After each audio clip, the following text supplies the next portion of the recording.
Баршаңызға сәлем. Бүгін біз осындай бауырдан торт жасаймыз. Жасалуы өте оңай, дәмі де өте керемет болады. Міндетті түрде жасап көріңіздер. Ал кеттік, бірге жасайық. Бауырымызды алып, блендермен немесе мясорубкадан өткізіп аламыз. Үшіне 2 бокал сүт құямыз. Тұзымызды салып, араластырып аламыз. Кейін ситадан өткізіп аламыз. Артық шандырларын шығарып тастау үшін.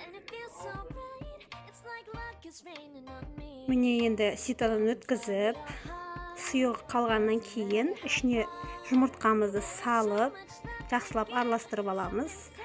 Өлшеп алған ұнымызды салып, блинчик сияқты сковородкада екі бетінен пісіріп аламыз.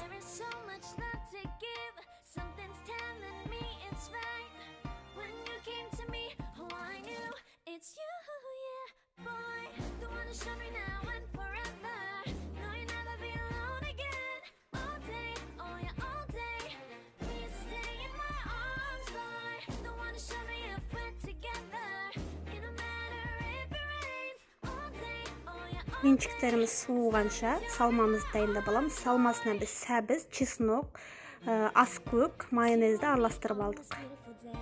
Енді блинчиктің әрқайсысына салмамызды жағып шығамыз.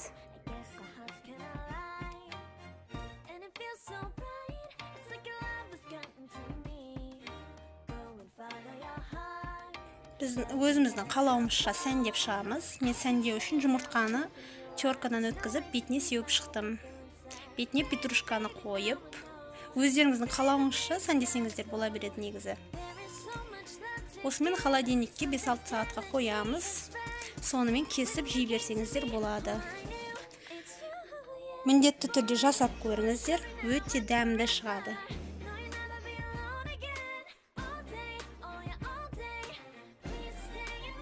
Менімен болғандарыңызға рахмет, сіздермен болған Маржан.